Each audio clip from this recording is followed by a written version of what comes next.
देखिए, आप सब बिल्कुल ठीक बोल रहे हैं। ये जो हादसा कल रात को 11:22 पे नौगांव पुलिस स्टेशन में हुआ है, इसमें बहुत सारे लोग मारे गए हैं, शहीद हुए हैं और उनके लिए हम अपनी संवेदनाएं प्रकट करते हैं और ये बहुत ही दुखद है। परंतु इसमें सबसे पहले मैं आपको ये बताऊं कि दो तीन चीजें आती हैं। फर्स्टली, जो डीजीपी साहब की स्टेटमेंट अभी आई है वो बहुत ही रिस्पॉन्सिबल स्टेटमेंट है और वो बहुत ही नापी तुली स्टेटमेंट है और उन्होंने बहुत ही ठीक तरीके से बोला है कि ज्यादा अफवाहों को जन्म देने की जरूरत नहीं है। पर इसका मतलब ये नहीं है कि जांच एजेंसियों ने अपनी जांच जो है उसको केंद्रित कर दी है एक ही साइड में, वो सब जगह जाएंगी। परंतु उसके पहले मैं आपको बताऊंगी, ये जो एक कड़ी है, कल वाला धमाका और लाल किले वाला धमाका, ये एक बड़े मॉड्यूल की कड़ी है। ये आईएसआई का जो नेक्सस है आईएस के साथ, इस्लामिक स्टेट के साथ और जमात इस्लामी बांग्लादेश के साथ, ये सारी कड़ियां जुड़ रही हैं। क्योंकि जो हमारा लेटेस्ट जो पोजीशन थी काउंटर टेररिज्म वॉर की by Jammu and Kashmir police, added by the army, RR वगैरह बाकी एजेंसीज, उन्होंने जम्मू कश्मीर को पूरी तरह से कंट्रोल कर लिया गया था।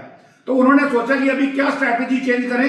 पहले उन्होंने अपना बेस ऑफ ऑपरेशन शिफ्ट किया फरीदाबाद में अल फला यूनिवर्सिटी थी जहां पे उनके सारे डॉक्टर्स अवेलेबल थे और फरीदाबाद से ज्यादा दूर नहीं है, जो एक और जमात इस्लामी का एंटी टेररिस्ट का पीएफआई का गढ़ है।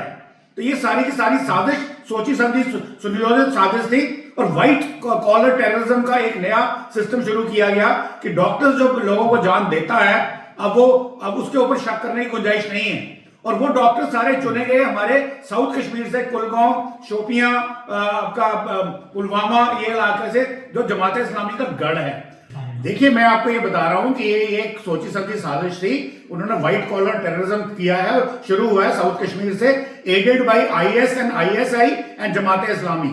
अब जो धमाके की बात करें जो कल रात को हुआ है, उसमें दो पॉसिबिलिटीज हैं। एक, जैसा कि डीजीपी साहब ने बताया कि हादसा था। अब देखिए, हादसा जो है, जो ammonium nitrate by itself means nothing. ये एक कैटलिस्ट होता है। मैं आर्मी से बिलोंग करता हूं और एमुनिशन की मुझे ट्रेनिंग दी गई है, तो ammonium nitrate on its own can not be blasted. वहां पे आरडीएक्स या पीएके या दूसरे किस्म का एमुनिशन होना जरूरी है, वहां पे डेटोनेटर्स का होना भी जरूरी है। और ये सब चीजें उन्होंने लाई हैं वहां से, फरीदाबाद से, to be submitted to the court में एक एविडेंस प्रोड्यूस करना है उसको, एक सुनियोजित तरीके से, जो एक लॉ का तरीका है, तो उसको उन्होंने वहां किया था। अब जो एक्सीडेंटल ब्लास्ट है वो कहा जाता है कि अगर change in variation in temperature हो, टेम्परेचर अगर इंक्रीज होता है तो ब्लास्ट की जो चांसेस है बढ़ जाते हैं।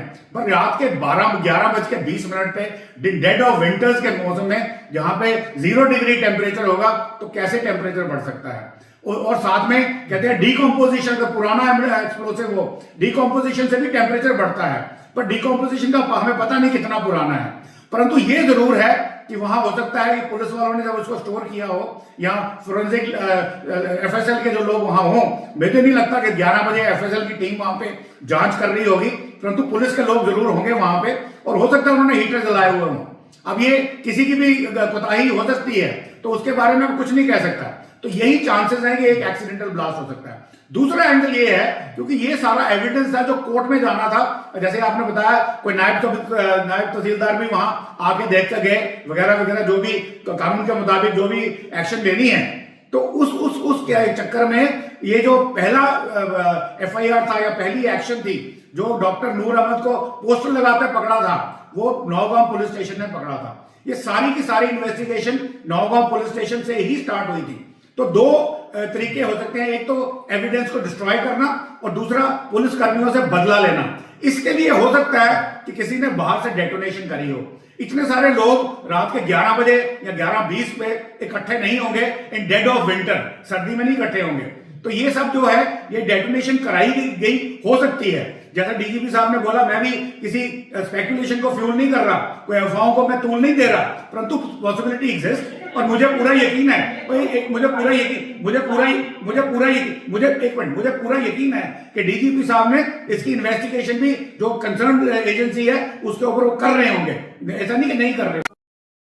Please like and subscribe.